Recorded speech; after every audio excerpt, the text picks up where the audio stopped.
अंश इधर आओ।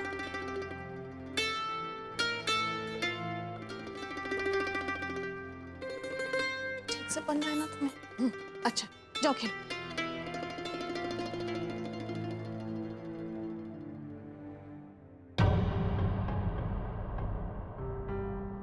बुआ जी, ये देखिए, मम्मी जी की शोक उठाई की रस्म की सारी तैयारियां हो गई हैं।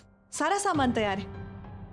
अरे वाह, तुम कल की आई बहुओं ने इतनी सारी तैयारी कर भी ली, वो भी बिना मेरे बताए हुए। इतनी अच्छे तरीके से सबके लिए कपड़े, सबके लिए मिठाइयाँ, बहुत अच्छे। बुआ जी, रीति रिवाज के बारे में हम बहुएं ज्यादा नहीं जानते। वो तो राधा माँ ने कल शाम को बताया। मम्मी जी के जाने के बाद ये इस घर में पहला त्योहार है। कल होलिका दहन है। अब बच्चे तो नासमझ होते हैं, उन्हें त्योहार मनाने से तो कोई रोक नहीं सकता। इसलिए ये शोक उठाई की रस्म करना बहुत जरूरी है। इसके बाद हम घर में कोई भी शुभ काम कर सकते हैं। पहले तो मम्मी जी ही सब कुछ बताया करती थी, लेकिन उनके जाने के बाद राधा जी हमारे घर की परंपरा निभाने में हमारी बहुत मदद कर रही, और हम सबके लिए तो ये बहुत बड़ी बात है। मेरे भगवान की कसम विधि बहू, शायद तुम ये भूल रही हो कि ईश्वर की दया से मैं अभी जिंदा हूं, और गायत्री भाभी के गुजर जाने के बाद इस घर में सबसे बड़ी मैं ही हूं। कम से कम इस बात का मान तो मिलना ही चाहिए मुझे। चलो तैयारी पूरी करो। राधा माँ सुबह से नजर नहीं आई। मैं उन्हें उनके रूम में देख कर आती हूँ। आरती, राधा माँ को बुलाने जा रही हो? वो कल रात उनके सर में बहुत दर्द था, शायद पूरी रात सो नहीं पाई है, इसीलिए तो उनकी आंख नहीं खुली, वरना वो तो हम सबसे पहले जग जाती है ना। अच्छा, तो कोई बात नहीं, हम उन्हें आराम करने देते हैं।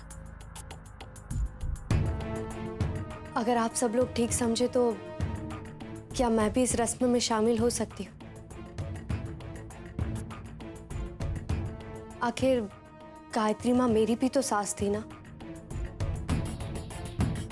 हम सब जानते हैं कि त्योहार तो सबके साथ मिलके मनाने चाहिए, लेकिन देखिए ना, मेरी किस्मत ही कैसी है।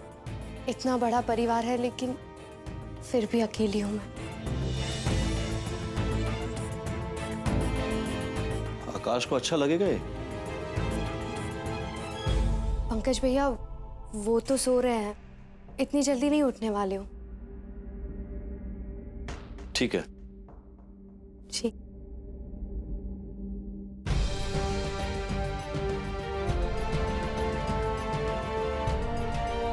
बाकी सारी बातें तो समझा दी तुम्हें, ये नहीं बताया कि इस विधि से पहले सबको तिलक लगना चाहिए। तिलक लगाओ सबको।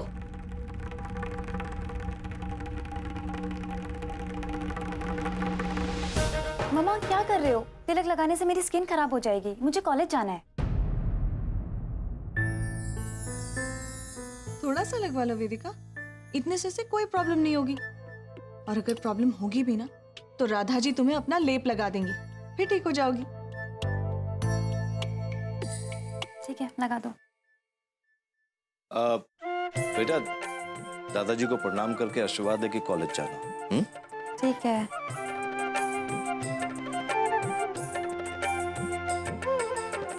फैशन अपनी जगह है और संस्कार अपनी जगह, लेकिन अपने रीति रिवाज संस्कार नहीं छोड़ने चाहिए। चलिए ना, हम सब भी जाके बाबूजी का आशीर्वाद लेते हैं।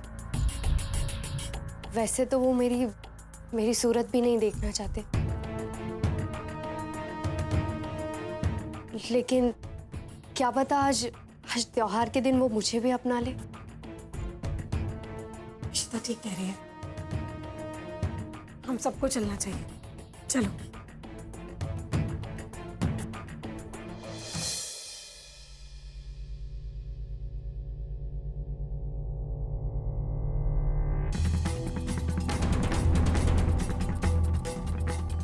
जितना खुश होना है हो लीजिए, क्योंकि इस दरवाजे के खुलते ही एक जबरदस्त भूकंप आएगा और इस घर को तहस नहस कर देगा।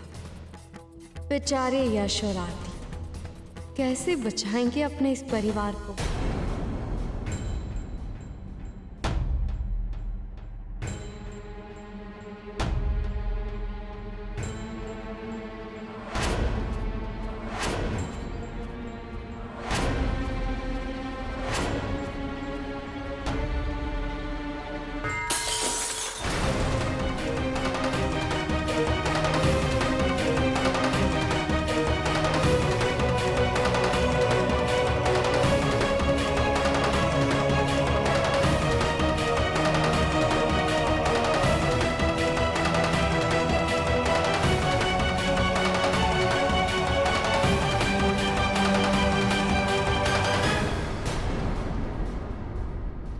चलो चलो अंश, रूम में चलो, रूम में चलो।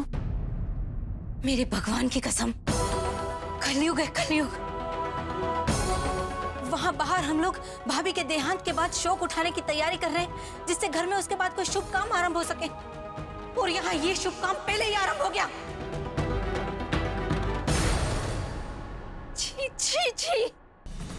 लक्ष्मी, कल बुढ़ी मेरे होते हुए तो ये मनमानी नहीं कर सकती। चलो उठ, चलो यहाँ से, पापन कहीं की निकल। उठ।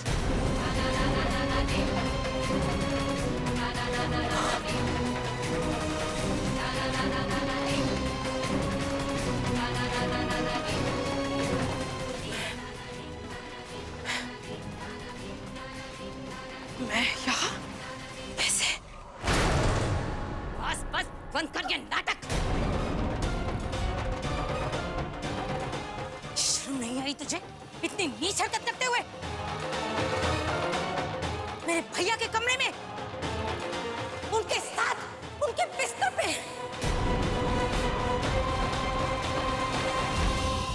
मेरा यकीन कीजिए, मैं नहीं जानती मैं यहाँ कैसे आई। ये क्या तमाशा है? ये औरत मेरे कमरे में क्या कर रही है? कोई बताएगा मुझे? मेरा यकीन कीजिए, मुझे मेरे ईश्वर की कसम, मैं नहीं जानती। मैं भैया,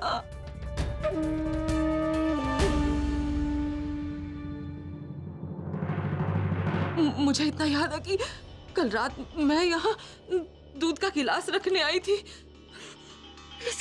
उसके बाद बेशर्मी की सारी हदें पार कर दी तूने। अरे तुझे बेआसरा समझकर हमारे घर में आसरा दिया था, लेकिन तूने अपनी सही औकात दिखा दी। बसारू औरत। बुआ जी, ये आप क्या कह रही हैं? मैं ठीक कह रही हूँ यश। ये तो अच्छा हुआ तुम लोगों ने अपनी आंखों से ये सब देख लिया, वरना मेरे कहे का कौन यकीन करता।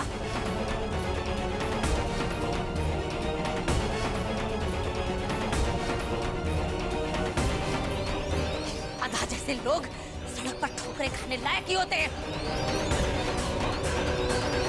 इन्हें सर पे बिठाने का नतीजा देख लिया ना, हमारी इज्जत को मटिया मेट कर दिया। अरे बस करो।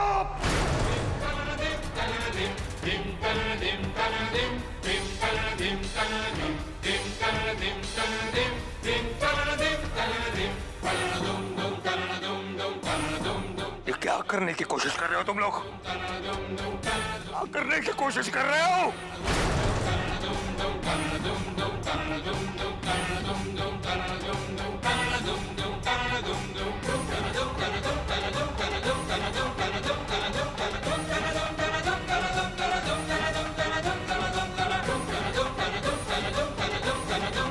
मुझे अकेला छोड़ दो, मेरी जिंदगी को नरक मत बनाओ। लेकिन हम तो